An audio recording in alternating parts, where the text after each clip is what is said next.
Greetings, fellow gorehounds, and welcome back to a Blood Splattered vlog. I'm the Horror Guru. And I'm Count Jackula. And today we're going to talk about Glorious, one of the latest Shudder original horror films, but probably the only horror film you will see in your life about a Lovecraftian glory hole. So yeah, this movie stars one Ryan Kwanten, who many of you may know as Jason Stackhouse on True Blood. He was also in the movie Knights of Badassdom, for those who saw that movie. Yeah. And probably not very many of you. He plays a guy who appears to have just gone through some sort of tragic breakup and is obviously like living out of his car at this point. Yeah. And he comes across this rest stop in which he gets trapped inside this bathroom with this Lovecraftian glory hole. And I say Lovecraftian because apparently within the glory hole is some sort of like eldritch creature. Yeah.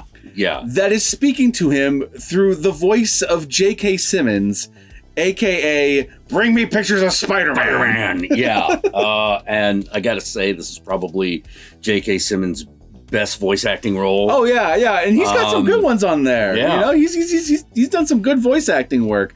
But man, him playing this like calm, collected, and very eloquent eldritch creature. Yeah. Probably at the top of that list. Yeah, because he doesn't talk like, you know, No. Yeah, no, he talks like J.K. Simmons reading you Shakespeare. Yeah, like, using the best proper diction he possibly can. Are you uncomfortable? Is there anything I can do for you? And the thing is the Eldritch God, despite being an Eldritch God that lives in a glory hole, is actually very sympathetic to the man's plight. Yes. He's just sort of like, no, I need you to do something for me, and it's fucked up. I'm really sorry about this, by the way, but you gotta do it. Yeah, there's no way out of this. Now, there are twists and turns to this story that we'll talk about when we get to the spoiler section. There's 100% things to spoil about this scenario, but we can 100% talk about, like, most of the things up until those spoilers, like how fucking weird this movie is. Oh yeah, this movie is like up there with like Motivational Growth or Blood Boy. Yeah, I kept thinking like some like somewhere in between like Motivational Growth. There's a little bit of From Beyond in here. Oh, definitely, yeah. A little bit of From Beyond and a little bit of Brain Damage. Yes. Yeah, a little bit of Henenlotter. Yeah, a little bit of Henenlotter in here. And somewhere within that concoction, this movie was birthed. Yeah, it is also, I believe, the woman who plays the girlfriend in all the flashbacks, I believe it's Barbara Crampton's daughter. Nice. So, well, she is one of the producers of the movie. Oh, okay. I was looking it up, So basically, daughter has fulfilled her Crampton obligation by being in a Lovecraftian sex monster movie. Absolutely. And let me just say this. Casting Ryan Kwanten was probably the most genius move. Because he was Jason Stackhouse, you believe him more than anybody else would stick his dick in a Lovecraftian glory hole. Yeah. You're just kind of preparing for this moment. You know, there's no way you're like, there's no way he's not going to end up doing this. It's playing off the fact that if you've seen True Blood, you know Jason Stackhouse puts his dick in anything. Yeah. And that works in this movie's favor. It does. It 100% works in this movie's favor. And they play off that really well. It's funny because the movie is outwardly funny, but it isn't like a laugh-a-minute horror comedy. There's actually some interesting like existential angst at the center of the movie that's going on. So it like sometimes the movie's just like absurdly hilarious, like a Henenlotter film. Yeah. And then other times we're having like philosophical David Cronenberg-esque conversations. Yeah. It does get like, it does sort of feel like, what if a Henenlotter movie got a little highfalutin? Yeah. You know? Yeah. It's like if Henenlotter went out and decided to just make like an art film. Yeah. You know? Yeah, like a pure kind of pretentious art film. Also, another filmmaker it reminded me of, especially when it started getting into like the supernatural stuff, and you had the pink lighting, which also reminded me of From Beyond. Oh yeah. Also made me think of Richard Stanley films. Oh yes. Oh yeah. In particular, the one with Nicolas Cage. Color Out of Space. Yeah, Color Out of Space. Yeah. I was starting to get a little bit of Color Out of Space vibes, especially with how surreal it gets as it goes on. Yeah, like with the pure exception of the glory hole. The backtail of this and the situation is absolutely something you might have seen Lovecraft himself do. Oh yeah, 100%. It's just that the twist here is that the monster lives in a glory hole. Yeah, absolutely. Absolutely. and I gotta say, there was a certain point about halfway through where I realized I didn't know where this movie was going. Oh, yeah. You know, I had like maybe guesses and some suspicions, but like when the movie... you know that if the guy sticks his dick in the glory hole, that can't be it, because that would be a letdown. Yeah, there's got to be more to it, and there is more to it. Yeah, we got so much more movie to go through. Yeah, there's got to be something else, unless the movie just sucks in the second half. This movie is also the type of movie that like I really like, but I found out recently that a lot of people don't like. I really like those stories that are like bottle episodes where it's like people are trapped in a single location and the scenario plays out where they're stuck in a situation. Well, yeah, the trick of those is to make those feel gigantic, you know? And this is 100% like a bottle episode. He's trapped inside this bathroom, and every time he tries to escape, the Lovecraftian creature bends reality, so he ends up back inside the bathroom, and so he must play out the scenario until he can eventually escape, like Saw, like Cube. Yeah. Cube's another one. And I like those kinds of stories, and this is a really interesting one. Yeah, I mean, I've seen good ones, I've seen bad ones. This is not a bad one. Devil was a bad one. Devil was a bad one. Which is unfortunate because I had a lot of potential, but that was a bad one. That movie had huge potential to squander. You know, but like Cube was a pretty good one. Yeah, the first two Cube movies are pretty awesome. Absolutely. This is the type of film that would have been like a cult classic of movie rental. Yeah. You know, like this isn't like change your life, but it is like Maniac Cop 2. Yeah. You know? Yeah, like if you would see this on the shelf, it would probably have a really cool cover of some kind. Yeah. You'd buy it and be like, what the hell is this? You'd go home, you'd watch it, you'd be like, oh shit, it's J.K. Simmons. Oh shit, it's Jason Stackhouse. And then the movie's plot would unfold and you'd be like, what the fuck is this? Yeah, and the thing is I could totally imagine it having one of those like kind of Frankenhooker like little setups where there's just like there's the tape, but there's like a glory hole right under it. It's like dare you, and you stick your finger in, and then like J.K. Simmons talks to you. Yeah. He said some line from the movie or something. Like I forget the character's name, but he'd say hello blank. Yeah. You actually learn the name of the entity. He actually tells you. But you do. The entity impossible to pronounce. The entity explains everything that's going on over the course of the movie. Because for a while it seems like he's kind of testing the main character, he's kind of goading him along because he knows that what he's going to ask him is insane. Yeah, exactly. You know? But needless to say, the glory hole needs him for something, and what that thing is, we'll talk about in the spoiler section. Yeah. I think this movie's great. If you have a Shudder subscription, you owe it to yourself to watch this movie. It is... If you've seen movies like Motivational Growth, those like kind of... this would go great with Motivational 100%. And you like movies like that, then this movie's going to be way up your alley. Same thing with movies like Brain Damage and stuff like that. You're gonna dig this movie. Yeah, this is the movie that like Troma would make if they had like $1 million budget. Agreed. You know?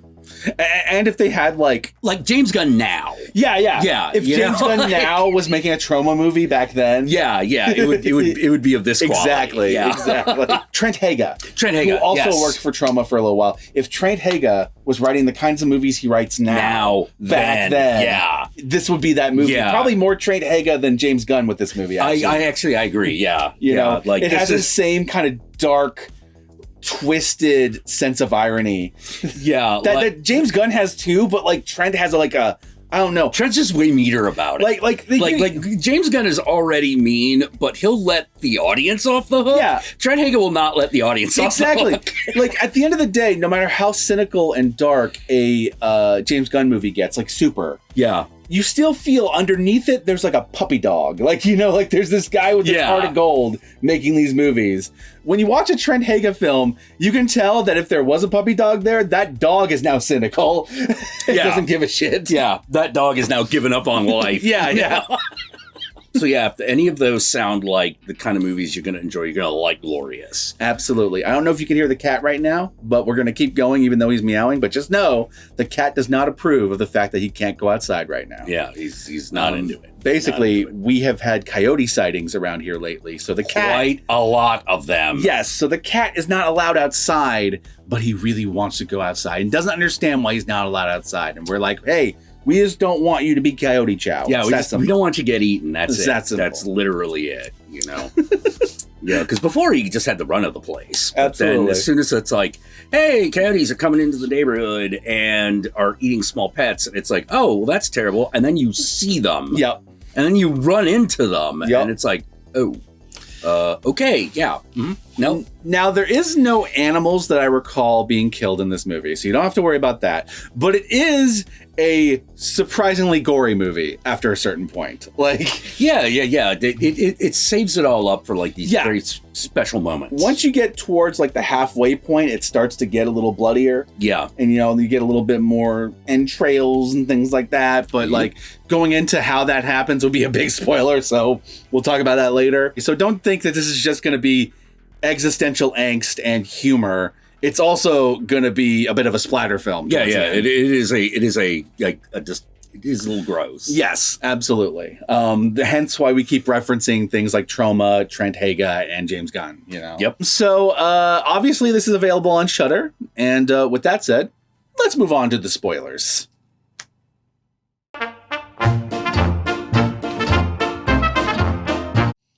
Okay.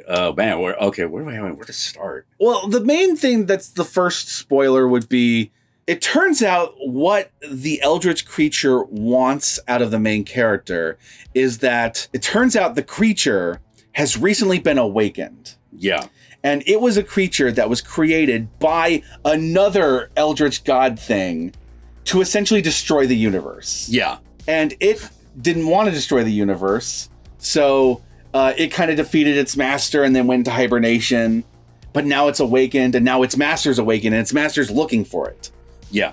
So what it needs out of the main character is for him to cut out his liver and feed it to the creature, and that this will give the creature the ability to finally go back into hibernation and to elude its master and not have to destroy the universe. So basically, the fate of the universe relies on this main character cutting out his own liver. Yeah.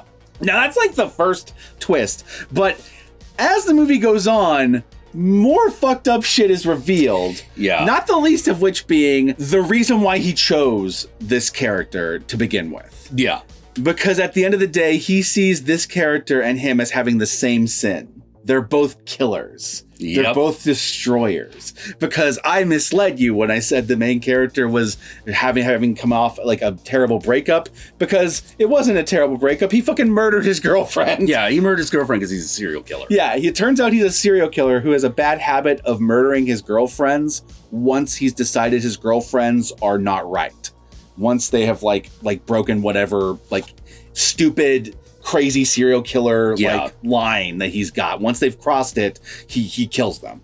And in her case, this girl he actually truly loved, but she kind of figured out that he was a serial killer. So that was the line that was crossed, so he had to kill her. Like, you go through this entire movie feeling for this guy, thinking that like, oh, like he just went through a bad breakup and now he's having to cut out his spleen, or not spleen, his liver. And you're like, oh shit, this is terrible, whatever. By the time you get to the end of the movie, you're like, oh shit, he kind of deserved that. Yeah. Kind of deserves that, you know?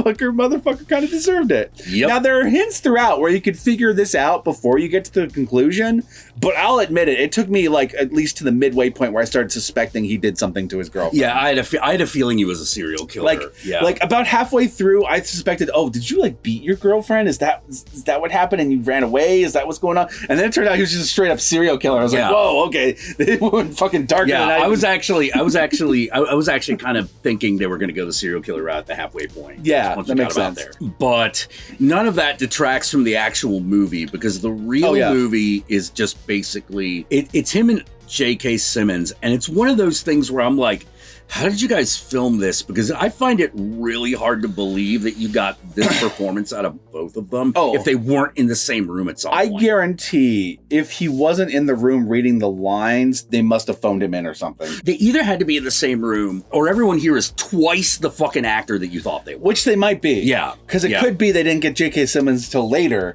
and he's recording in post-production, and Ryan Kwanten was just acting not knowing who he was going to be acting against. Yeah. Which is entirely possible. That happens with movies all the time. Yeah. The movie hinges on that dialogue exchange. Yeah, and it's true, because that back and forth is really the backbone of the movie, and it's compelling from start to finish. And you're mostly seeing Ryan Kwanten and then like a shot of a hole, Yeah. and then the slow. I like every time you like hear J.K. Simmons, there's just a slow pan into the glory hole as he's talking, which has this really cool like painting of like a Cthulhu kind of creature around the glory hole. The Cthulhu.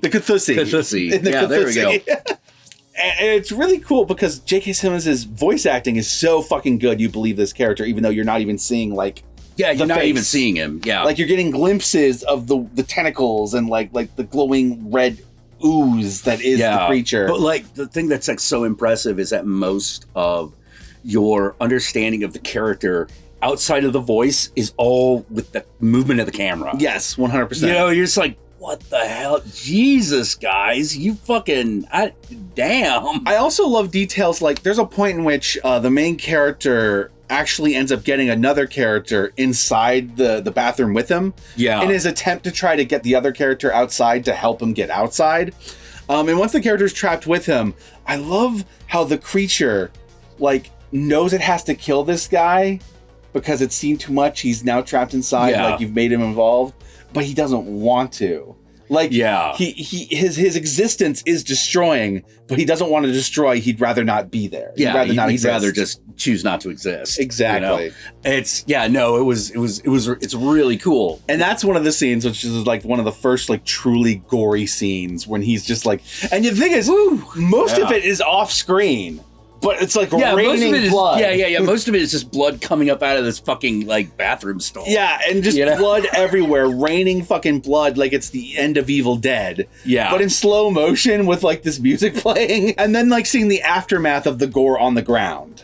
You know? Yeah. Oh god, yeah. That scene where we're just slowly panning in on Dude Boy, and he's just losing his goddamn mind. Damn, it's one of those things where I never thought that guy was a bad actor, but I didn't know he had it in him. Oh yeah. I didn't know he had it in him. You know, he was exceptionally good. Super impressed. Even though there are moments where his Australian accent starts to in his voice. Yes. There's certain moments where I'm like, you didn't have this problem as much with True Blood, but I'm noticing it a lot more here. Yeah, because he could cover it up with a southern accent. Yeah. But now that he's doing the northern kind of California. Yeah, it's starting to leak through a little bit more. And what I also like about that scene is that it's kind of necessary to happen.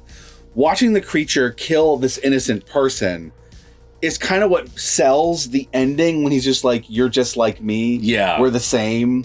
That's why I chose you. It sells it because we just watched him murder an innocent person. Yeah. It's because he's right. He's being 100% honest. We are destroyers. That's what we exist for or whatever. And neither of us should continue to exist because that's fucked up. So he lies to the guy and says that you're going to be able to live even if we take your liver. Yeah. And he takes the liver, and then at the end, no, he just fucking crawls away and dies because now two destroyers have just saved the whole world by destroying themselves. Yep. It's kind of poetic in a way. Yeah, it's really good. Absolutely.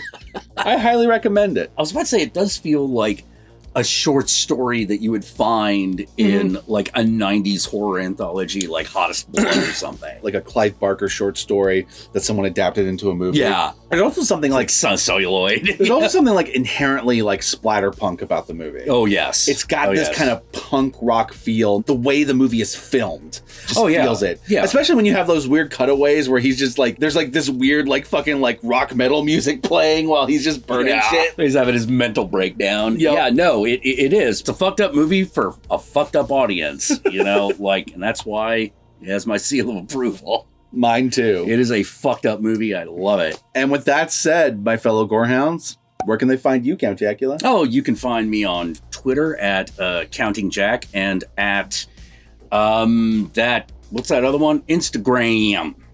The Gram. You can find me on the Gram, Satanic Jackula. I also stream throughout the week. I've been taking some time off lately, but by the time this airs, he'll probably be back. I should be back. And that's a Twitch thing.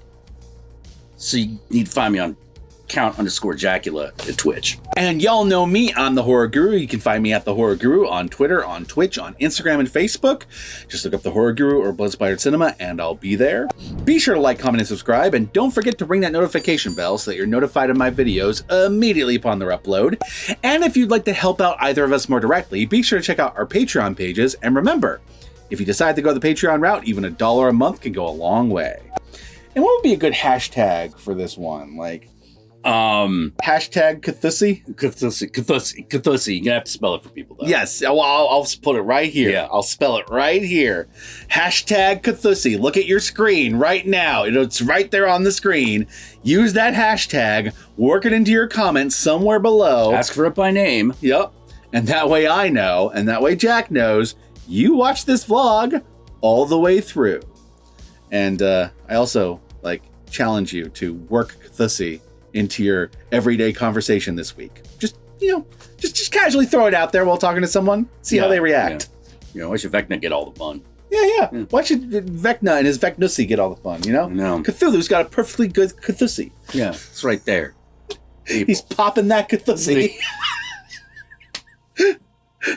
But don't look at it. If you look directly at it, you'll go mad. You'll go insane. Yeah. And with that said, my fellow Gorehounds, we're going to record a couple more vlogs.